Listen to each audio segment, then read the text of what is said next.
શ્રીમદ રાજચંદ્ર પत्रांक 194 ચાલે છે। पत्र का विषय एक प्रश्न है यहाँ। जीवने मार्ग મળ્યો નથી એનું શું કારણ? लल्लू जी मुनि को ये पत्र लिखा है। स्थानकवासी में दीक्षित है कि सुखी होने का जो मार्ग है, जो अंतर्मुख का मार्ग है, ये अनादिकाल से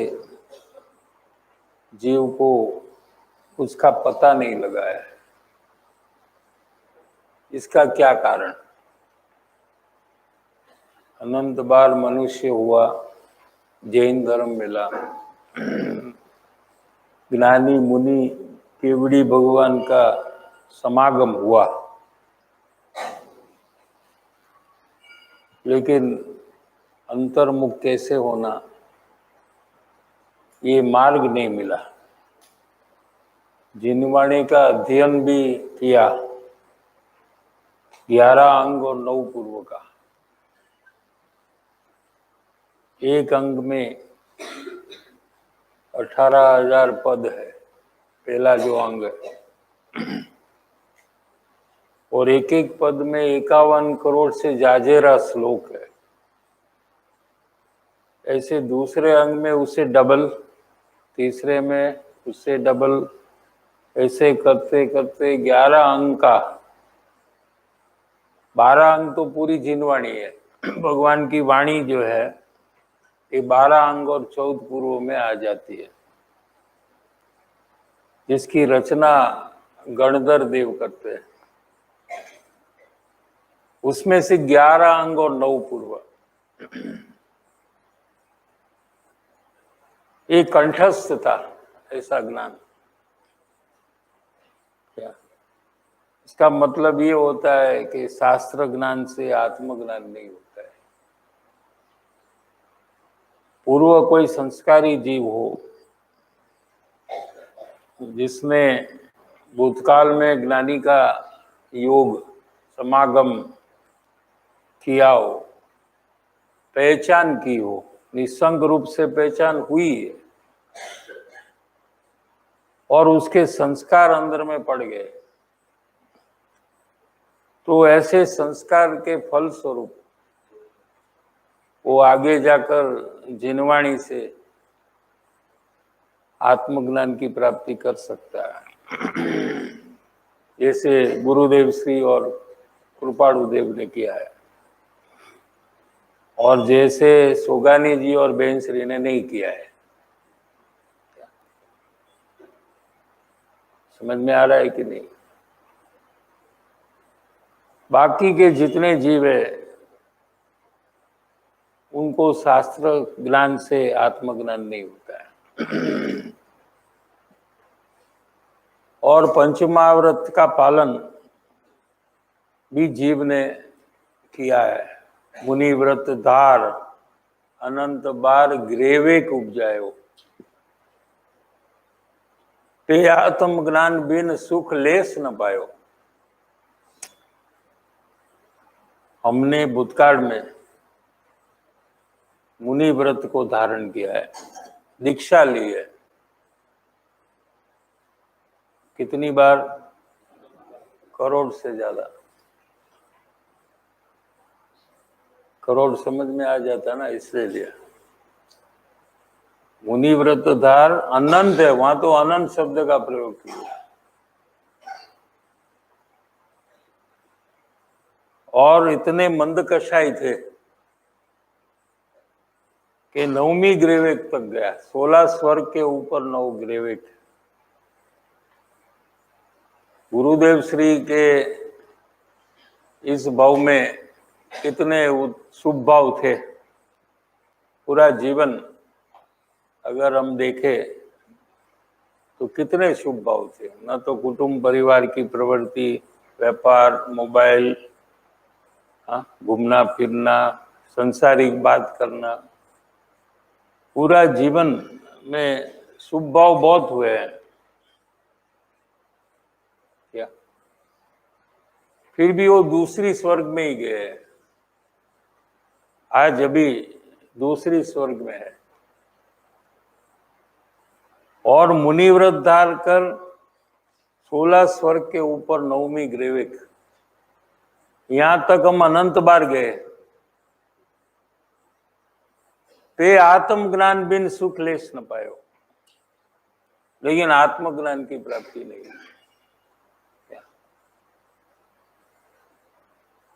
तो मार्ग नहीं मिला अंतर्मुख होने का, इसका क्या कारण है? ये बहुत प्रयोजनभूत विषय हमारे लिए है, जिनको सम्यक दर्शन की प्राप्ति करनी है, ऐसे जीव को ये बहुत प्रयोजनभूत विषय है।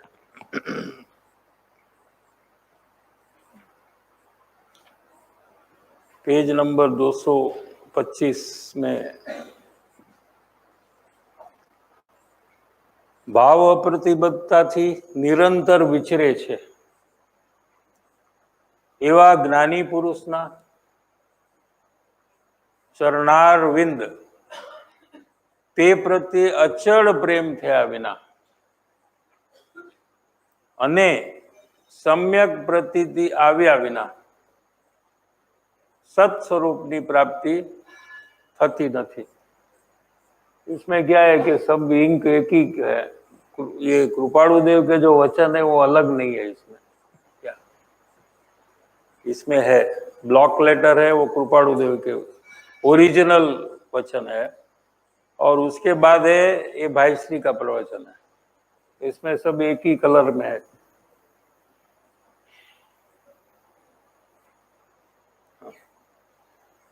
तो ये जो वाक्य है ये कृपाणु देव का ओरिजिनल वाक्य है कि भाव अप्रतिबद्धता थी निरंतर विचरे छे। तो ज्ञानी पुरुष का परिणमन कैसे होता है कि वो भाव अप्रतिबद्धता से निरंतर विचरते हैं।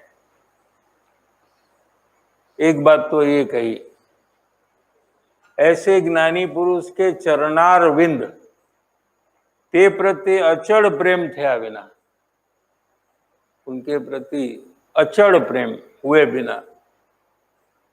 दूसरा पॉइंट। तीसरा पॉइंट, सम्यक प्रतीति आव्या बिना, ये ज्ञानी है, ऐसी प्रतीति विश्वास आए बिना। तीसरा पॉइंट, आत्मस्वरूप की प्राप्ति नहीं होती है।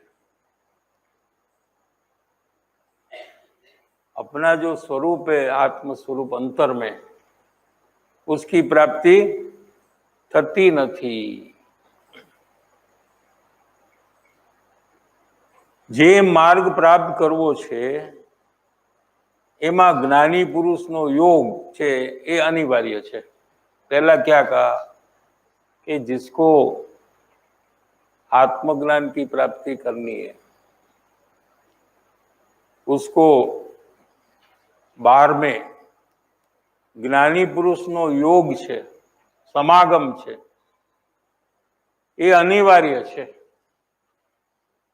कंपल्सरी छे। एना माटे एना वगर एने आत्मज्ञान की प्राप्ति थती नहीं।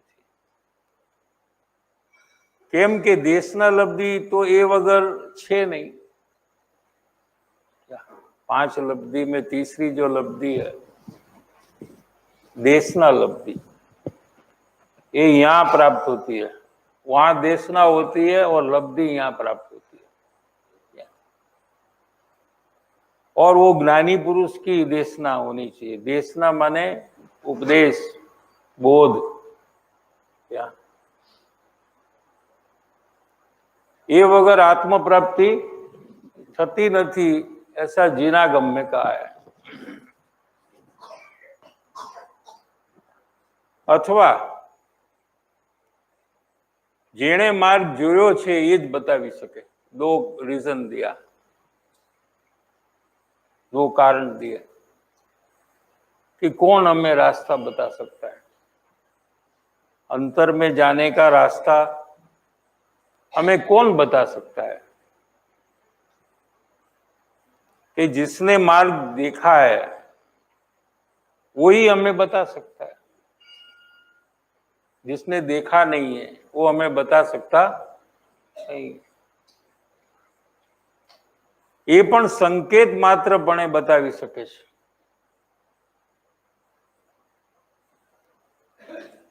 એવી વાણીની પરિસ્થિતિ છે, जितना अनुभव में आता है वो वाणी में उसका संकेत ही आ सकता है। पूरा अनुभव में आता है वो वाणी में आ सकता नहीं। कल उदाहरण लिया था, ઘીનો સ્વાદ કેવો છે? આખી જિંદગી ખાધું છે જે, પણ એનું વર્ણન કરવાનું આવે तो वर्णन बराबर कर नहीं सकते। लेकिन एक चम्मच मुंह में घी अंधा आदमी को दे दे तो उसको पता चल जाता है कि आ घी है। लेकिन उसको वाणी द्वारा कहना कि केवू है घी, घी नो स्वाद केवो, तो वाणी में पूरा उसका हमारा जो अनुभव हुआ है घी का वो वाणी में आता नहीं है। ऐसी वाणी की परिस्थिति है। वाणी यानी भाषा में ये ताकत नहीं है कि जितना अनुभव में आता वो पूरा कह दे। भगवान के पास तो ओम ध्वनि है, आता है ना अपूर्व अवसर में, કેવું આવે છે અપૂર્વ? हाँ, જે સ્વરૂપ સર્વજ્ઞએ દેખ્યું જ્ઞાનમાં, કહી શક્યા નહીં તે પણ શ્રી ભગવાન જો, જે આત્મ સ્વરૂપ અનુભવમાં આવ્યું છે સર્વજ્ઞ ભગવાનને, એનું વર્ણન ભગવાન પણ નથી કહી શકતા। કેમ કે વાણી ઓમ ધ્વનિમાં જ્યારે એટલી તાકાત નથી તો છદ્મસની વાણીમાં તો ક્યાંથી એટલી તાકાત હોય? છતાં પણ કઈ સંકેત કરી શકે, फिर भी अनुभव का संकेत उनकी वाणी में आता है। संकेत माने क्या? इंडिकेशन। वाणी द्वारा जीव नक्की कर सकता है कि ये जीव को अंदर में अनुभव है।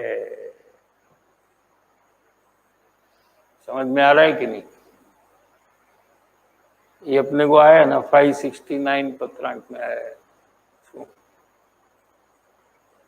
कि वाणी का प्रकार ऐसा होता है, पूर्वापर अविरुद्ध अपूर्व अर्थ नु निरूपण करनार, आत्मा ने सतत जागृत करनार, ये आदि जो गुणों है वाणी के, ये वाणी के,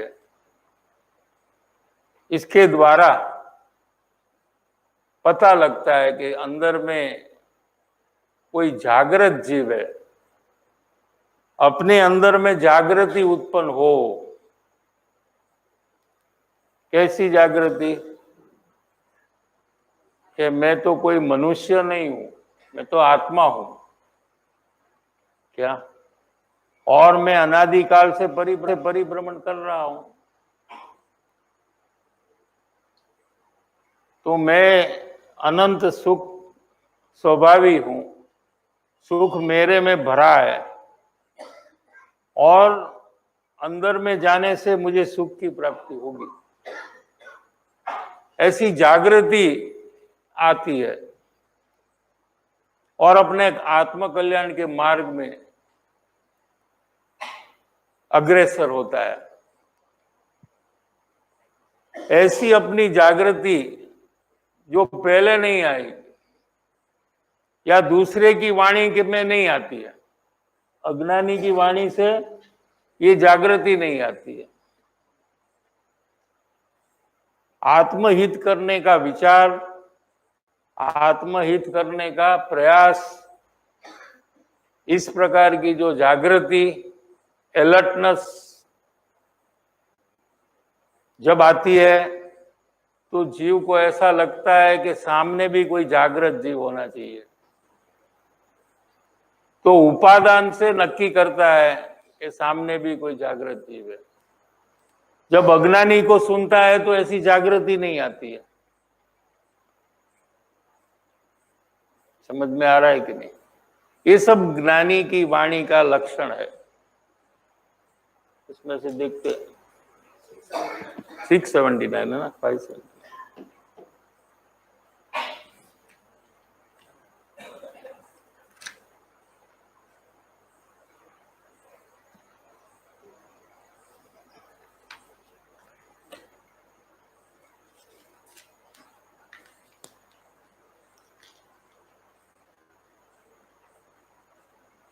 दूसरा पॉइंट से ले सकते हैं। સર્વજીવોને એટલે સામાન્ય મનુષ્યોને, સર્વજીવ માને જનરલ પબ્લિક, સામાન્ય મનુષ્યોને જ્ઞાનીની અજ્ઞાનીની વાણીનો ભેદ સમજવો કઠણ છે। ज्ञानी की वाणी और अज्ञानी की वाणी में जो तफावत है, फर्क है, इस બધા જીવોને समझવું कठिन है। जिसको ये अलग भेद समझ में नहीं आता है वो जीव का नाम सामान्य जीव है। क्या? जिसको ऐसा लगता है कि ये भी आत्मा की बात करता है, अज्ञानी भी आत्मा की बात करता है, मुझे तो कोई फर्क लगता नहीं है, ऐसे जीव को सामान्य जीव कहने में आता है। यहाँ सामान्य जीवों ने એટલે सामान्य मनुष्यों ने જ્ઞાનીની અજ્ઞાનીની વાણીનો ભેદ સમજવો કઠણ છે। ये बात यथार्थ है। सौभाग भाई ने लिखा है, पत्र सौभाग भाई को है, तो सौभाग भाई ने लिखा है पत्र में कि सामान्य जीव तो ज्ञानी की वाणी और अज्ञानी की वाणी का भेद समझता नहीं है। तो कृपाणुदेव कहते आपकी ये बात सही है, ऐसा कहते। ये बात यथार्थ है। केम के કંઈક શુષ્ક જ્ઞાની, શુષ્ક જ્ઞાની માને અજ્ઞાની,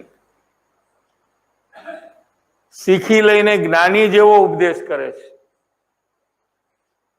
શું?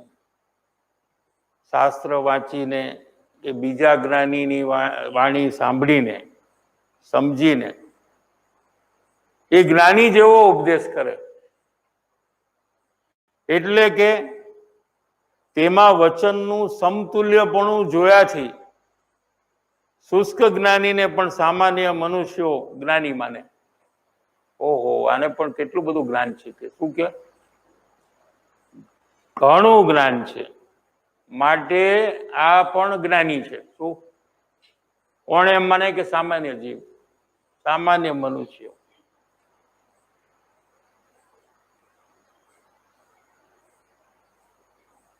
કેમ કે શુષ્ક જ્ઞાની શીખી લઈને જ્ઞાનીના જેવો ઉપદેશ આપે। જ્ઞાની જે રીતે ઉપદેશ આપતા હોય ત્યાંથી શીખી લે અને પછી એની જેમ જ એ ઉપદેશ આપવા માંડે। અને ઘણા બધા શબ્દો જે જ્ઞાની વાપરે એ જ પોતે વાપરવા માંડી જાય। એટલે તેમાં વચનનું સમતુલ્યપણું, સરખાપણું। જ્ઞાની પણ આમ કે છે, એ જ શબ્દનો પ્રયોગ અજ્ઞાની પણ કરે છે। શુષ્ક જ્ઞાનીને પણ સામાન્ય મનુષ્યો જ્ઞાની માને છે। મંદ દશાવાન મુમુક્ષુ જીવો પણ તેવા વચનથી ભ્રાંતિ પામે છે। जगनीय दशा माने बहुत कम दशा मुमुक्षुता में आया ये। ऐसे जीव तो मानते हैं, लेकिन थोड़ा डेवलपमेंट जिसका होता है मुमुक्षुता में, उनको भी ये भ्रांति होती है क्या? પણ ઉત્કૃષ્ટ દશાવાન મુમુક્ષુ પુરુષ શુષ્ક જ્ઞાનીની વાણી, જ્ઞાનીની વાણી જેવી શબ્દે જોઈ प्राय भ्रांति पामवा योग्य नहीं। किसको भ्रांति नहीं होती है? कि जो उत्कृष्ट दशावान मुमुक्षु है, यानी जिसको ज्ञानी की वाणी और अज्ञानी की वाणी में भेद पकड़ में आता है, वो ही उत्कृष्ट दशावान मुमुक्षु है। अपनी दशा कैसी है ये भी हमें नक्की यहाँ कर सकते हैं कि हमें ज्ञानी की वाणी और अज्ञानी की वाणी समान लगती है। किसी किसी को तो अज्ञानी की वाणी अच्छी लगती है और ज्ञानी की वाणी नहीं लगती है, ऐसा भी है। लेकिन उत्कृष्ट दशावान मुमुक्षु पुरुष शुष्क ज्ञानीनी वाणी, ज्ञानीनी वाणी જેવી શબ્દ સરખા હોય। ગુરુદેવ કે આ તો બોલો કે या तो गुरुदेव जैसा बोल रहा है, ये भी ज्ञानी है वो भी ज्ञानी है।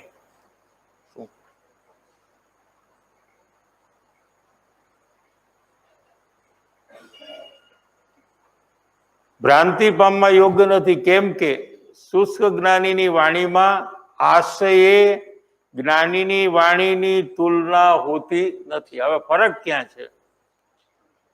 आशय में फरक है। आशय तो ज्ञानी की वाणी में ज्ञानी का आशय का पता चलता है, जो आशय को ढूंढता है उसको पता चलता है, शब्द को गौण करता है और आशय को। क्या आशय है इनका? ये जो बात कह रहे हैं हमें, तो इनका आशय क्या है? कि आशय देखने से उसको ये पता चलता है कि एकमात्र मेरा हित के अलावा कोई भी आशय दिखता नहीं है। न तो उनको मान चाहिए, न तो उनको आदर चाहिए, न तो उनको कुछ भी चाहिए। एक हमारा हित कैसे हो, इसके अलावा कोई दूसरा आशय नहीं है क्या? और अज्ञानी की वाणी में अगर आशय देखे तो कोई ना कोई संसार का आशय उसको पता चलता है कि इनको आबरू चाहिए, मान चाहिए, आदर चाहिए। हाँ, आदर नहीं देंगे तो उनको ठीक नहीं लगेगा। तो आशय ज्ञानीनी वाणीनी तुलना होती नहीं। शुष्क ज्ञानी की वाणी और ज्ञानी की वाणी में शब्द भले मिलते हो, या तो जो पत्र लेते हैं या शास्त्र लेते हैं उस अनुसार ही शब्द प्रयोग होगा क्या? और वो दोनों का समान हो सकता है, ज्ञानी हो कि अज्ञानी हो। लेकिन आशय अगर कोई ढूंढे तो उसको उसमें फर्क दिखेगा, ऐसे कृपाणु देव को कहना है। अभी क्या और फर्क है ये देखिए कि ज्ञानीनी वाणी पूर्वापर अविरोध है। जे पहला कीधु होय ये भविष्य में ए ज बात ने उथापे नहीं। ये ज्ञानी नु वाणी कोई जो एकदम बराबर सांभळतो होय, अत्यार तो रेकॉर्डिंग थी गयु छे ने,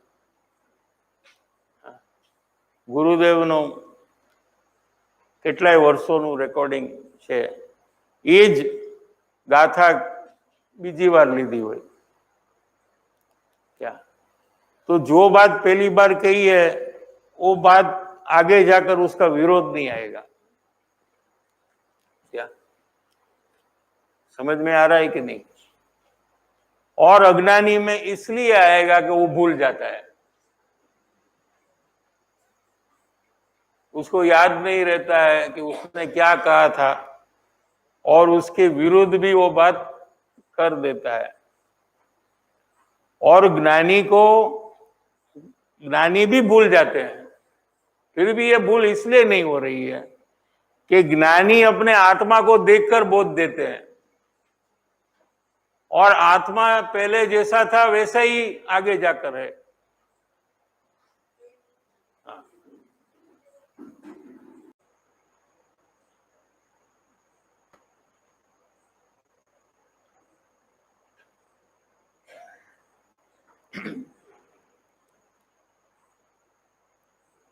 જ્ઞાનીની વાણી પૂર્વાપર અવિરોધ आत्मार्थ उपदेशक, आत्मा का हित कैसे होता है इसका बोध ज्ञानी की वाणी में होता है। अपूर्व अर्थનું નિરૂપણ કરનાર હોય છે। जो भी अर्थ पहली बार सुना है, पहले सुना नहीं है, ऐसे सुनने वाले को अपूर्वता लगती है। क्या उसका ये कारण है कि अंदर में आत्मा की जो शुद्धि है ये बढ़ती है, उस अनुसार वाणी में भी अपूर्वता आती है। અપૂર્વ અર્થનું નિરૂપણ કરનાર હોય છે અને અનુભવ સહિતપણું હોવાથી આત્માને સતત જાગૃત કરનાર હોય છે। स्वयं अनुभव करते करते आत्मा की बात कहते हैं। आत्मा की बात पढ़कर नहीं कहते, धारणा से नहीं कह रहे हैं, अनुभव सहित अंतर में आत्मा का अनुभव सहितपणुं होवाथी आत्मा ने सतत जागृत करनार होय छे। सुनने वाला आत्मा जो है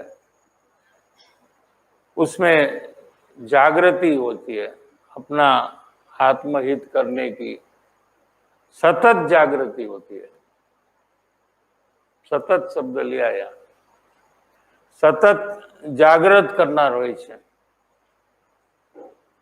जो अज्ञानी क्रोधादि कषाय और कुटुंब परिवार में सोता है उसको जागृत कर देता है, ऐसी ज्ञानी की वाणी होती है। शुष्क ज्ञानी की वाणी में तथारूप गुण होतो नहीं। अज्ञानी की वाणी में ऊपर में जो कहे ऐसे गुण होते नहीं है। सर्वथी उत्कृष्ट गुण ये जो कहे उसमें जो उत्कृष्ट है, जे पूर्वापर अविरुद्धपणुं તે શુષ્ક જ્ઞાનીની વાણીને વિશે વર્તવા યોગ્ય નથી। जो चार जो कहे यहाँ उसमें जो मेन गुण जो है ज्ञानी की वाणी में ये पूर्वापर अविरुद्धपणुं छे, वो अज्ञानी की वाणी में हो नहीं सकता है। उसका कारण देते हैं क्यों ऐसा नहीं हो सकता है। केम के यथास्थित पदार्थ दर्शन तेने होतुं नथी। पदार्थ आत्म पदार्थ इसका दर्शन अज्ञानी को होता नहीं। और आत्मा में तो अनेक विरुद्ध धर्म है। आत्मा नित्य है और आत्मा अनित्य है। आत्मा एक है और आत्मा अनेक है। आत्मा सत्य है और आत्मा असत्य भी है। आत्मा तत् है और आत्मा अतत् है। समझ में आ रहा है कि नहीं? तो ये जो विरुद्ध है, एक है और अनेक है, एक से अनेक विरुद्ध है, अनेक से एक विरुद्ध है। यानी कि जो एक है वो अनेक हो सकता नहीं, अनेक है वो एक हो सकता नहीं, ऐसी विरुद्धता यही आत्मा का स्वरूप है क्या? लेकिन ऐसी विरुद्धता होते हुए उनकी वाणी में अविरुद्धता होती है।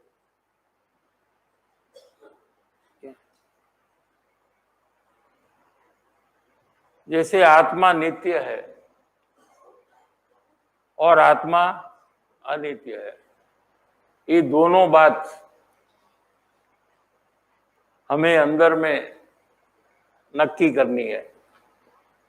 ये कैसे करेंगे आप? नित्य का विचार करेंगे तो फिर अनित्य बात आपको सही नहीं लगेगी, और अनित्य है ऐसा विचारेंगे तो नित्य आपको सही नहीं लगेगी। क्या कहा? किसने कुछ कहा? कौन कहें बोली? तो क्या कहते हैं कि आत्मा द्रव्य नित्य છે, पर्याय ये पलटाए। आत्मसिद्धि में है ना, क्या कितना % नित्य है और कितना % अनित्य है? नित्य है, बोलो। 100% है। अच्छा, जब आत्मा नित्य है वही समय में आत्मा अनित्य है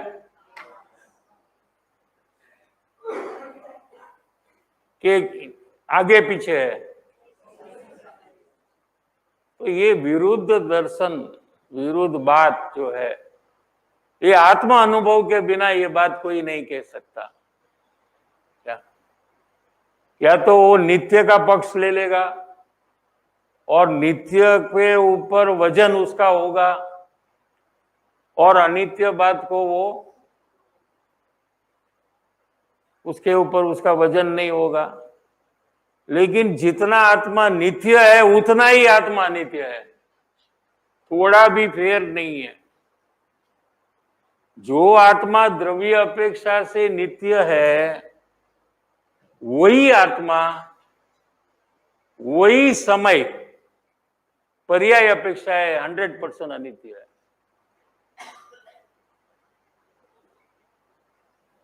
द्रव्य अपेक्षा है जो आत्मा एक है, वो गुणों और पर्याय अपेक्षा है अनेक है। तो ये जो विरुद्ध कथन में अविरुद्धता होना, ये ज्ञानी की वाणी है। इसलिए कृपाळुदेव ने यहां कहा कि सर्वथी उत्कृष्ट गुण, मोटाમાં મોટું જે સૌથી ઉત્કૃષ્ટ છે તે પૂર્વાપર અવિરુદ્ધપણું, તે શુષ્ક જ્ઞાનીની વાણી વિશે વર્તવા યોગ્ય નથી। એ આદિ નાના પ્રકારથી, નાના પ્રકારના ભેદથી, નાના પ્રકાર માને અનેક પ્રકારના ભેદથી જ્ઞાની અને શુષ્ક જ્ઞાનીનું વાણીનું ઓળખાણ ઉત્કૃષ્ટ મુમુક્ષુને થવા યોગ્ય છે। જ્ઞાની પુરુષ તો સહજ સ્વભાવે તેનું ઓળખાણ છે, કેમ કે પોતે ભાન સહિત છે, અને ભાન સહિત પુરુષ વિના આ પ્રકારનો આશય ઉપદેશી શકાય નહીં એમ સહેજે તે જાણે છે। શું કીધું? કે જ્ઞાની છે એ બીજા જ્ઞાનીને તરત જ ઓળખી લે, એનું કારણ આપ્યું છે। શું? કે જ્ઞાની અને શુષ્ક જ્ઞાનીની વાણીનું ઓળખાણ ઉત્કૃષ્ટ મુમુક્ષુને થવા યોગ્ય છે। જ્ઞાની પુરુષને તો સહજ સ્વભાવે તેનું ઓળખાણ છે, કેમ કે પોતે ભાન સહિત છે, તો આ પણ ભાન સહિત છે એવો જ્ઞાની છે એને ખબર પડી જાય છે, જ્યારે અજ્ઞાનીને ખબર પડતી નથી। એ પ્રકાર કૃપાળુદેવે પ્રથમ જ્ઞાનીની ઓળખાણ ક્યાંથી થાય છે? એ વાણી દ્વારા જે ઓળખાણ થાય છે એ વિષય એમાં આપ્યો છે. साहिब जी, हाँ। ये उत्कृष्ट मुमुक्षु है यहाँ पे जो बताया, जो ज्ञानी की वाणी को पहचान लेता है, हाँ, वो उत्कृष्ट मुमुक्षु। वो जो ज्ञानी का अंतर परिणमन देखा है वो उत्कृष्ट वो फिर मुमुक्षु बाद में देखेगा। क्या जब नक्की किया कि हमें यहाँ ही आगे बढ़ना है, उनकी वाणी के द्वारा उसने निश्चय किया, क्योंकि वो वाणी के द्वारा उसको आत्मकल्याण करने की जागृति नहीं उत्पन्न हुई, आत्महित करने की दृढ़ता हुई।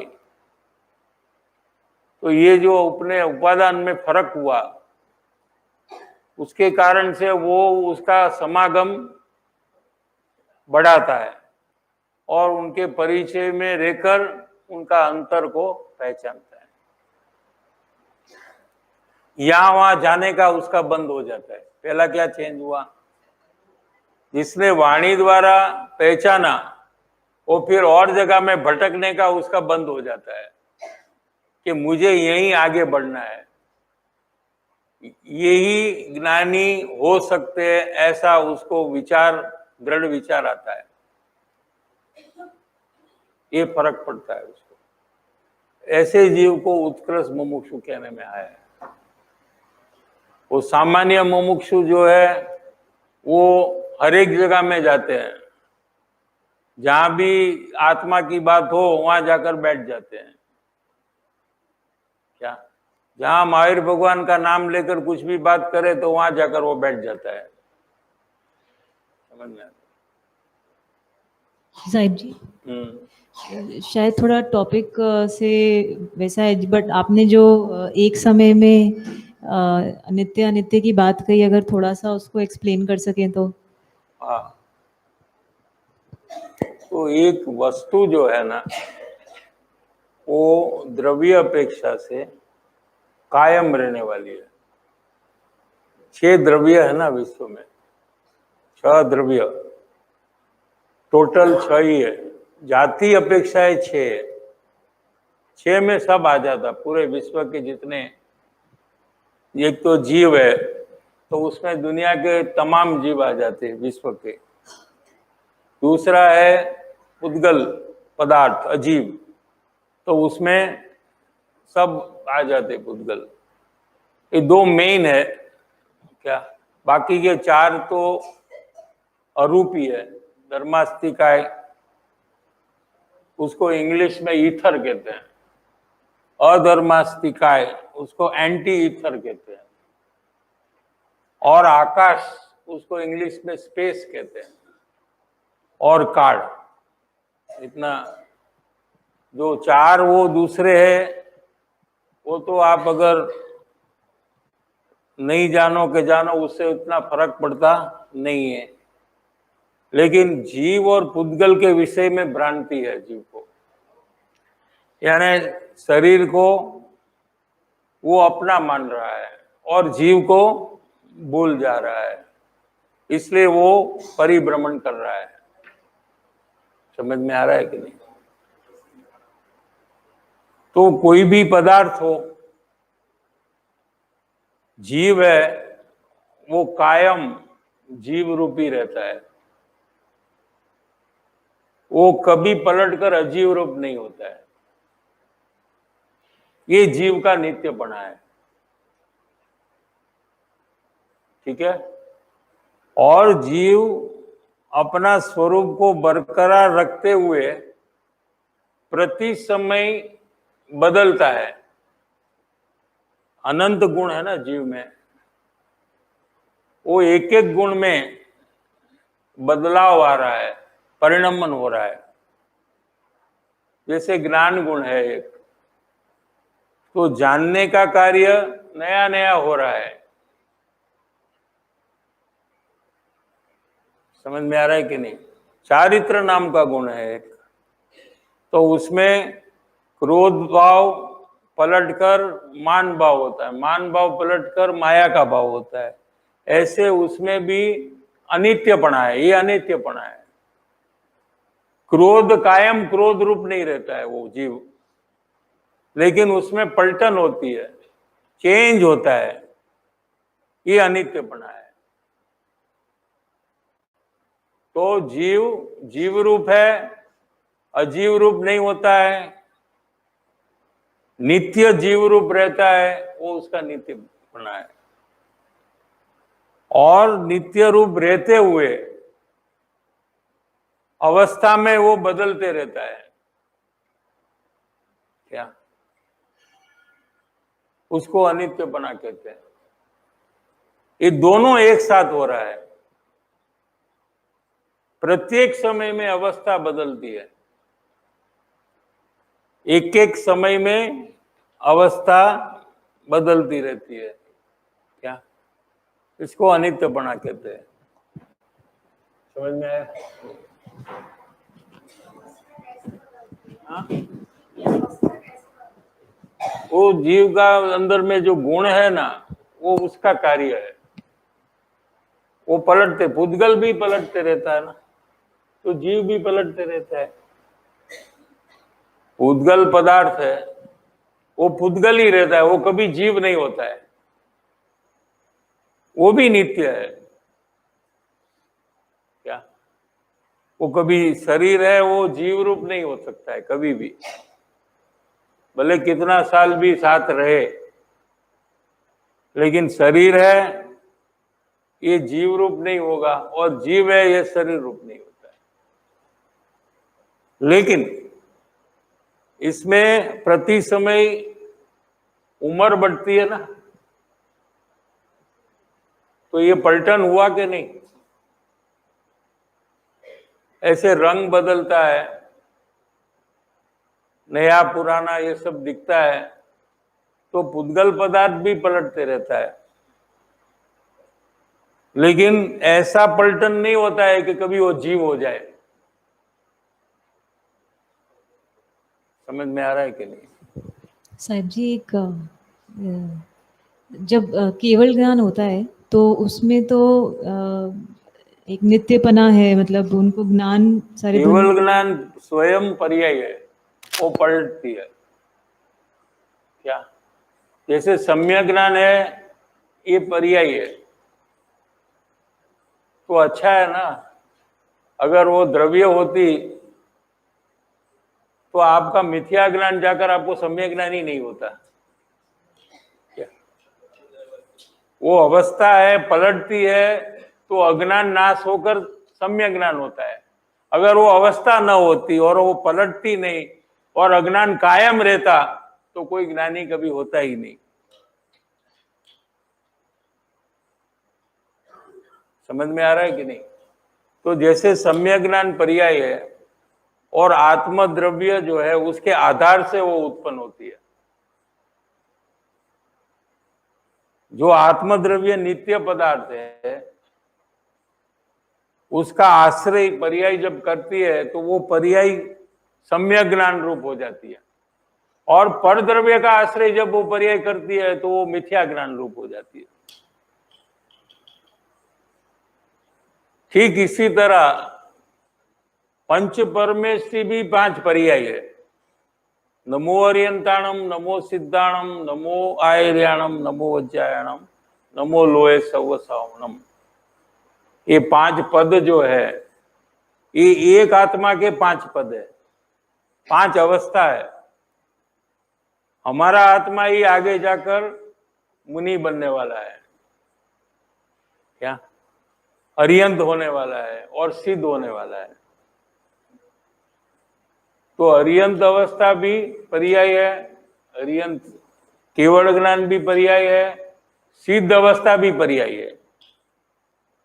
अभी यह प्रश्न यहां उठ सकता है कि पर्याय है तो वो तो पलटती रहेगी, क्या तो जैसे मिथ्या ज्ञान पलटकर सम्यक ज्ञान हुआ, ऐसे केवल ज्ञान पलटकर वापस अल्प ज्ञान हो गया, तो सिद्ध दशा पलटकर संसार की दशा हो गई, तो कि ऐसे नहीं पलटती है वो। केवल ज्ञान पलटकर नया केवल ज्ञान ही होता है, अल्प ज्ञान नहीं होता है। तो एक अपेक्षा है केवल ज्ञान भी ध्रुव है।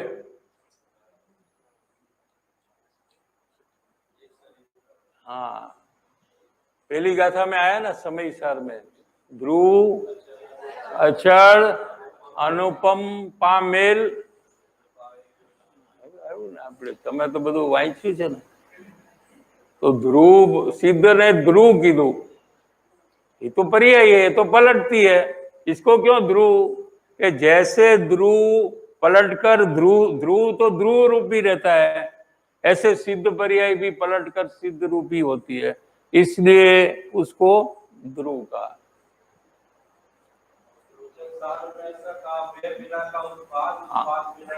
वे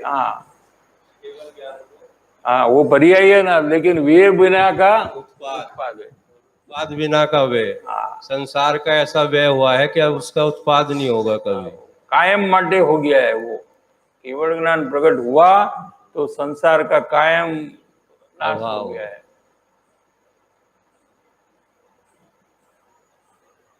हाँ, अभी यहाँ 194 पत्रांक में 3 मिनट है।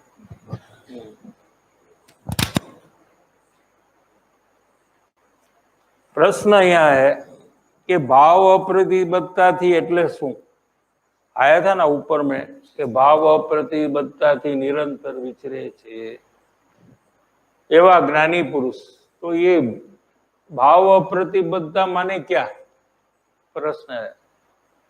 समाधान, એટલે જેને કઈ ભાવ प्रतिबंध નથી। भाव माने क्रोधादि भाव जो है,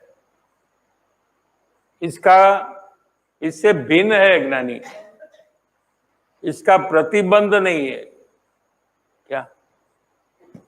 द्रव्य क्षेत्र काल अने भाव एमा मुनि दशामां तो द्रव्य क्षेत्र काल भाव कोईनो प्रतिबंध નથી હોતો। જ્યારે ચતુર્થ ગુણ સ્થાને सम्यक दृष्टि ज्ञानी ने द्रव्य क्षेत्र काल नो प्रतिबंध होय छे, पण भावनो प्रतिबंध एने નથી। प्रश्न कर्यो तो स्पष्टीकरण थयुं। अपूर्व अवसर में आवे छे ने कि द्रव्य क्षेत्र काल भाव प्रतिबंध वण विचरवू उदयादीन पण वितलोभ जो, कि मुनि दशा में कोई द्रव्य क्षेत्र काल भावनो प्रतिबंध नहीं। ए गमे त्यारे पोताना स्वरूप में डूबी जाय छे, गमे ते क्षेत्र में डूबी जाय छे, गमे ते काल में डूबी जाय छे। एने कोई रुकावट, प्रतिबंध एटले रुकावट नहीं।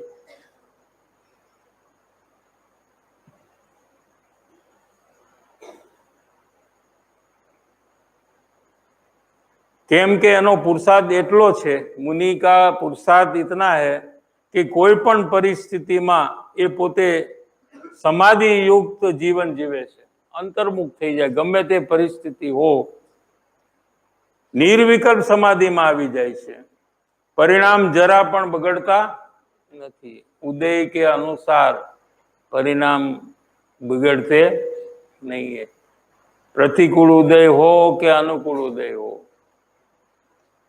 भले ने महीना महीना आर विना उपवास थाय। ऋषभदेव भगवान 6 महीना उपवास, 6 महीना सुधी अंदर चाल्या जता, 6 महीना तो उपवास था। आत्मा की साधना में अंतर्मुख हो जाते थे। क्या 6 महीने एक बार नगर में आवे अने आहार नो योग न जुए, केम के युगलियाना क्षेत्र पछी कोई मुनि नहोता। चौथा हारा चालू जब हुआ, क्या वो टाइम, हाँ तीसरे के अंत में ही हो गए थे। हाँ तीसरे में मोक्ष भी गए क्या? जन्मे थे क्या? हाँ हुंडा स्वप्नी के दोष से। अच्छा, लेकिन हाँ तीसरे में ही पैदा हुए, तीसरे में मोक्ष ले गए एंड में। वो टाइम में तो किसी को पता नहीं कि मुनि को आहार कैसे देना, क्योंकि पहले मुनि स्वयं थे। क्या किसी को पता नहीं है कि किस विधि से मुनि को आहार देना चाहिए।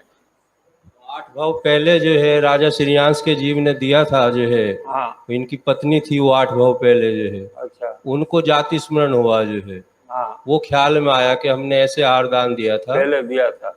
8 भाव पहले, हाँ। तब वो हस्तिनापुर में उन्होंने उस विधि से आहार दिया जो है। अच्छा, ऐसा। फर्स्ट टाइम फिर आहार दिया। हाँ, राजा श्रीयांश ने जो है। अच्छा,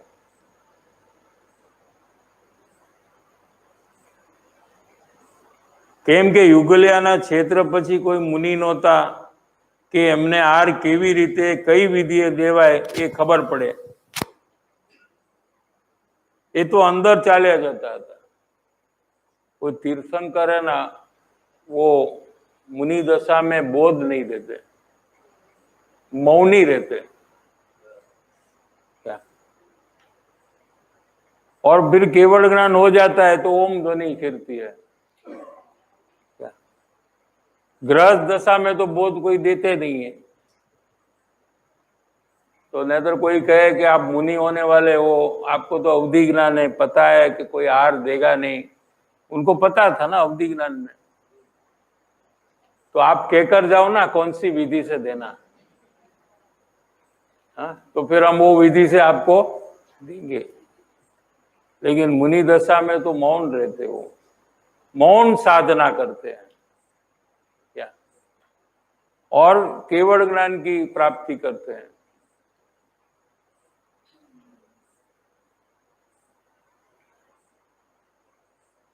એ તો અંદર ચાલ્યા જતા હતા। 6 મહિને બહાર નીકળે પાછા, એટલા આત્મામાં ડૂબી જાય કે 6 મહિને બહાર નીકળે, તો પણ એમના પરિણામ ન બગડે। તો એને એ કાળનો પ્રતિબંધ નહોતો, એને કઈ કાળ આડો નહોતો આવતો કે આ ત્રીજો આરો છે એટલે આપણે અંદરમાં નહીં જવાય, એવું કાંઈ એમને હતું નહીં। हाँ, भूमि चालू हो गई थी। अच्छा, वो भी जल्दी हो गया था। हाँ हाँ, जल्दी हो गई थी काल दोष से। तीजा आ रहा है ना, वो भोग भूमि का है। भोग भूमि में क्या है कि अनाज आदि कोई उगता नहीं है और कल्प वृक्ष होता है, पेड़। उसके नीचे बैठकर आपको जो चाहिए आप मांगो तो वो मिल जाता है। कितनी मजा। तो कोई व्यापार नहीं करता, कोई बैंक अकाउंट की जरूरत नहीं है। हाँ? किसी को झूठ बोलने का, मायाचार करने का, विश्वासघात करने का ही नहीं। जेटलू जो एटलू ले लियो तमे। ऐसे त्रीजे आरे में होता है। हाँ, हाँ, मोक्ष की प्राप्ति तो ऊंडा अवसर भी निकालो तो वो भी हो जाती है।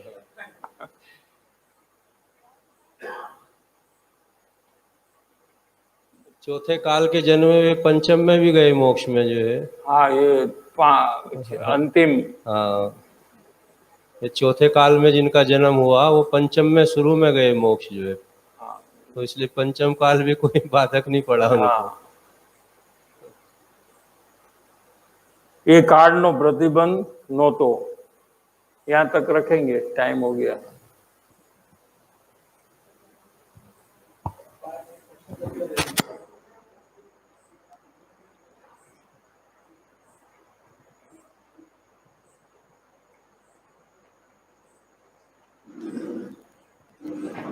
साहिब जी, ये जैसे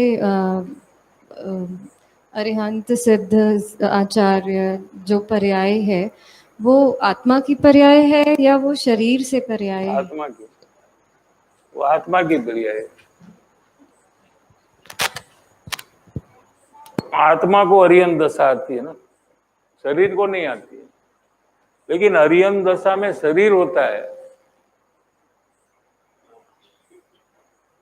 सिद्ध दशा भी आत्मा को आती है, वो टाइम में शरीर नहीं होता है। सम्यक ज्ञान भी आत्मा की क्रिया है, शरीर की नहीं है।